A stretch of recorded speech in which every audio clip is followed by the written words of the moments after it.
తరిమేస్తుంటే ఆదిలాబాద్ నుంచి ఎవరు మాట్లాడతారు? చర్చిలంతా మాట్లాడుతారా? చర్చిలు పోవాలా? రాజ్యాంగం ఎక్కడిచ్చింది? మహిళలు ఎందుకు దురాగతాలు జరుగుతుంది ఎవరైనా మాట్లాడుకుంటా? అందుకనే అంబేద్కర్ చెప్పిన రాజ్యాంగం అమలైతే లేదు అని అద్భుతంగా రాసింది, కానీ అమలైతే లేదు. ఈ 106 సార్లు అమెండ్మెంట్ అయితే దాన్ని తూర్పడినట్టు లెక్క, శాశ్వతంగా అధికారం కోసం ఇది చేసినట్టు లెక్క. ఆఖరికి 3-4 మధ్య చెక్స్ అండ్ బ్యాలెన్స్ అన్నారు కదా రాజ్యాంగంలో ఉంది. ఎక్కడైందా? ఎక్కడ చెక్స్ అండ్ బ్యాలెన్సెస్ లేదు. దానివల్ల ఏమైంది? చెక్కులు బ్యాంక్ బ్యాలెన్స్ కింద మారింది. ఒకరి మీద ఒకరు checks and balance checks and bank balance. ఇట్లా అయినప్పుడు మనం ఏం చేయాలి? మనం ఎంత ధైర్యంగా ఉండాలి, జనానికి ఎట్లా జాగ్రత్త పరచాలి, అది మనం చెప్పాలి. ఉన్నది జనానికి చెప్పాలి. ఏది నమ్మదు. నా దృష్టిలో ప్రజల పత్రిక చదవకండి. పత్రికలంతా ఏ పత్రిక చూసినా అదే ఉంటుంది. దొంగలు ఉంటుంది కదా.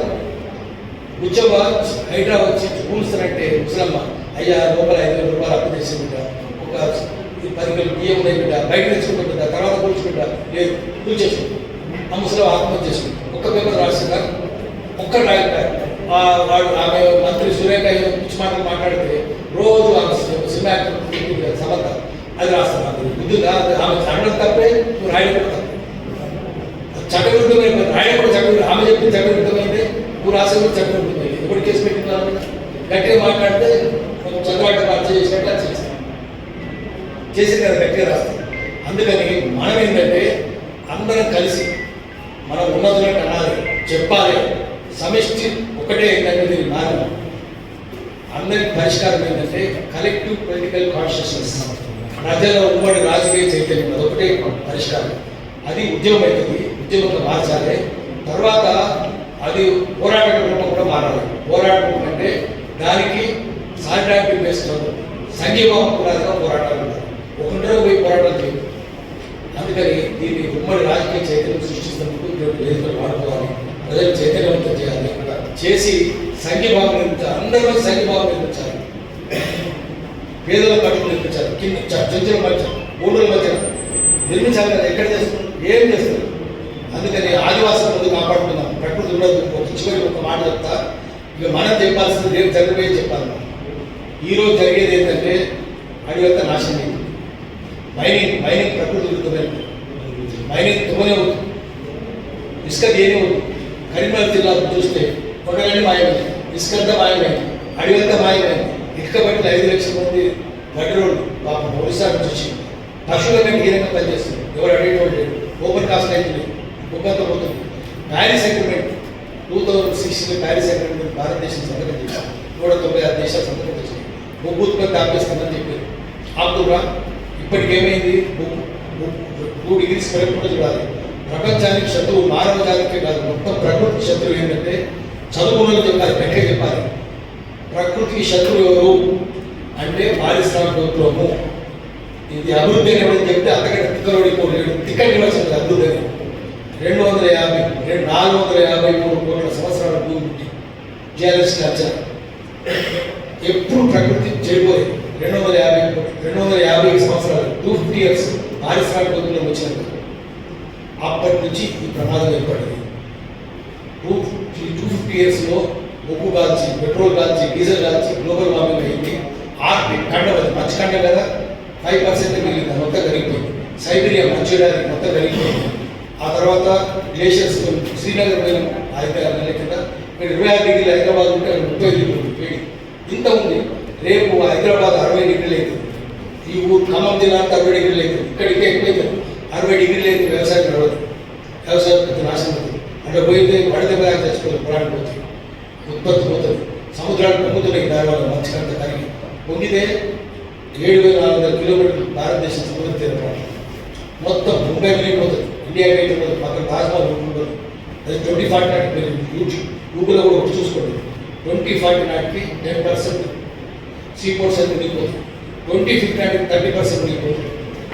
ముందు ఆంధ్ర చూసుకున్నాం. చిన్నపట్నం నుంచి ఇచ్చాపురం దాకా 1100 కిలోమీటర్లు.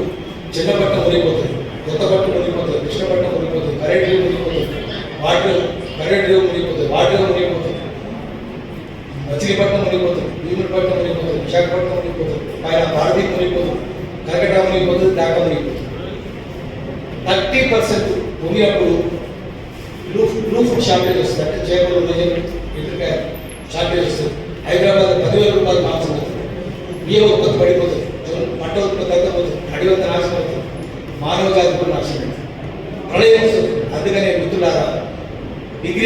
చూసుకోవాలి. భారతదేశం సంతకం పెట్టింది, దీని ప్రమాదం ఉంది, 2016 పెట్టింది, 296 దేశాలు జరగబోతున్నాయి అని చెప్పి 2 degrees కంటే తాపమానం పెరగకుండా చూస్తుందని సంతకాలు పెట్టి కానీ భారతదేశం అమలు చేస్తుంది. అమెరికా దాంట్లో వైదొలిగింది, 2002లో మళ్ళీ చేరింది. అందుకని అక్కడ ఇది లేదు, ఇక్కడ ఇది కొన్ని దేశాలు, ఆస్ట్రేలియా లాంటి దేశాలు ఉత్పత్తి ఆపేసి కానీ ఇక్కడ ఆపలేదు.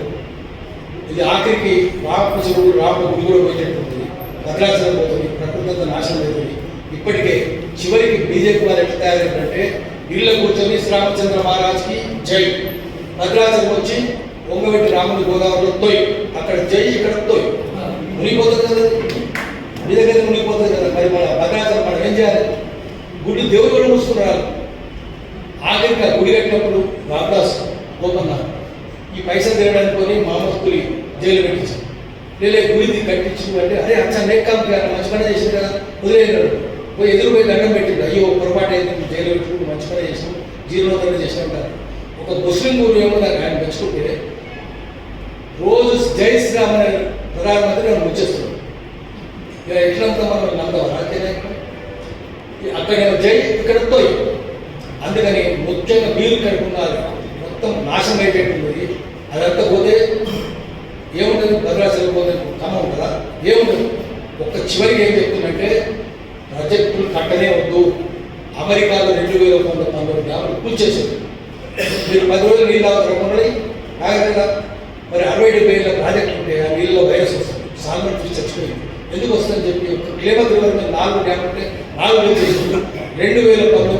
2019 డ్యాములు కూల్చేసారు. అక్కడ కూల్చుంటే ఇక్కడ ఎందుకు కడుతున్నారు? కాంట్రాక్టర్ బలుపది రాజకీయ నాయకులు కాంట్రాక్టర్లకు ఇంజనీర్లకు అమ్ముడు పోయింది. ఈ ముగ్గురు కుమ్మకైలు మీడియా మాట్లాడి అందరూ కలిసి ప్రకృతి నాశనం చేస్తారు. To restore river water system, to restore eco system. ఇక్కడ డ్యాములు పెంచేస్తారు, యూరోపియన్ కూడా పెంచేస్తారు. ఇక్కడ ఎందుకు కడుతున్నారు? ఇక్కడ పోలవరం ఎందుకు కడుతున్నారు? వాడు ఎవరు తీసుకొచ్చారు? చార్మినార్ వెళ్ళారు కట్టు రాజకీయ నాయకులు వెళ్ళారు. కంపెనీ గట్టిగా చూడండి, ఎట్లా చూడండి, యుఎస్ డ్యామ్ రిమూవల్ చూడండి 2019 చేస్తారు. మరి ఇక్కడ మరి ఎందుకు అనుకోవట్లేదు? రాజకీయ నాయకులంటే సోయి అవలాగాలు గుళ్ళు పట్ట అంటే గుళ్ళో ఒక శిష్యుగా మానసంగా సార్ రాజకీయ జోకర్లే కదా, బ్రోకర్లే కదా, వాళ్ళు బ్రోకర్లు జోకర్లు. మరి సమాజం ఏం చేస్తుంది? పౌర సమాజం ఏం చేస్తుంది? అక్కడ జరుగుతుంది, ఇక్కడ ఎందుకు కనిపెట్టాలి కదా. అందుకని రాయ కట్టొద్దని చెప్పాలి, ఆదివాసులు అక్కడ తొలగించొద్దని చెప్పాలి, రాముడు తొలగించొద్దని చెప్పాలి. గట్టిగా మీరు ఖమ్మం జిల్లా వాళ్ళకు కార్యాచరణ తీసుకోండి. ఇక్కడి నుంచి కొన్ని నిశిస్తాం ముస్తాం బర్ఖాస్తాం కాదు. వాడు ఎవరు కడుతున్నాడు చూడండి. చంద్రబాబు నాయుడు వాడు వెంకయ్య నాయుడు. ఇప్పుడు కట్టోడు ఎవరు? BJP government. గట్టి అడగాలి కదా, ఆదివాసుల తరఫున మనం బకాంతం పుచ్చుకోవాలి, రోడ్ల తరఫున బకాంతం పుచ్చుకోవాలి. మనం చూస్తూ కూర్చోవద్దు, ప్రేక్షకున్నారు ఉండదు.